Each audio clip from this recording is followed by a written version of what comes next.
ஜேம்ஸின் Aadiperukku sale August 1 முதல் 3 வரை ஒரு பர்ச்சேஸ் 3 பெனிஃபிட்ஸ்.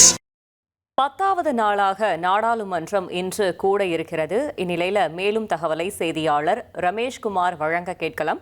ரமேஷ்குமார் வணக்கம். நாடாளுமன்றத்தில் இன்று என்னென்ன அலுவல்கள் நடைபெற இருக்கிறது, இது குறித்தான முழு தகவலையும் சொல்லுங்க. நாடாளுமன்ற மழைக்கால கூட்டத்தொடரின் 10ஆம் நாள் அலுவல்கள் இன்று காலை கூட இருக்கின்றன.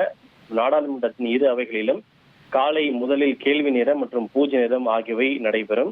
அதன் பிறகு மதியம் இரு அவைகளிலும் சில மசோதாக்கள் நிறைவேற்றுவதற்காக விவாதத்திற்கு எடுத்துக் கொள்ளப்படும் என பட்டியலிடப்பட்டுள்ளது. மக்களவையை பொறுத்தவரை உச்சநீதிமன்ற நீதிபதிகளின் எண்ணிக்கையை 38ஆக அதிகரிக்க வகை செய்யும் உச்சநீதிமன்ற நீதிபதிகள் எண்ணிக்கை திருத்த மசோதா பட்டியலிடப்பட்டுள்ளது. அதே போல பிறப்பு மற்றும் இறப்புகள் பதிவு திருத்த மசோதா பட்டியலிடப்பட்டுள்ளது. மாநிலங்களவையை பொறுத்தவரை சிறு குறு மற்றும் நடுத்தர தொழில் நிறுவனங்கள் மேம்பாட்டு மசோதா நிறைவேற்றுவதற்காக விவாதத்துக்கு எடுத்துக் கொள்ளப்பட பட்டியலிடப்பட்டிருக்கிறது. அதே போல இன்று வெள்ளிக்கிழமை என்பதால் இரு அவைகளிலும் தனிநபர் மசோதாக்கள் பரிசீலனைக்கு எடுத்துக் கொள்ளப்பட வாய்ப்பு இருக்கிறது. அதே சமயம் மாணவர்களின் மீது காவல்துறை நடத்திய தடியடியை கண்டித்தும் அதற்கு உள்துறை அமைச்சர் அமித்ஷா பொறுப்பேற்று ராஜினாமா செய்ய வலியுறுத்தியும் கடந்த சில நாட்களாகவே காங்கிரஸ் உள்ளிட்ட எதிர்க்கட்சிகள் அவையில் தொடர்ந்து அமளியில் ஈடுபட்டு வருகின்றனர்.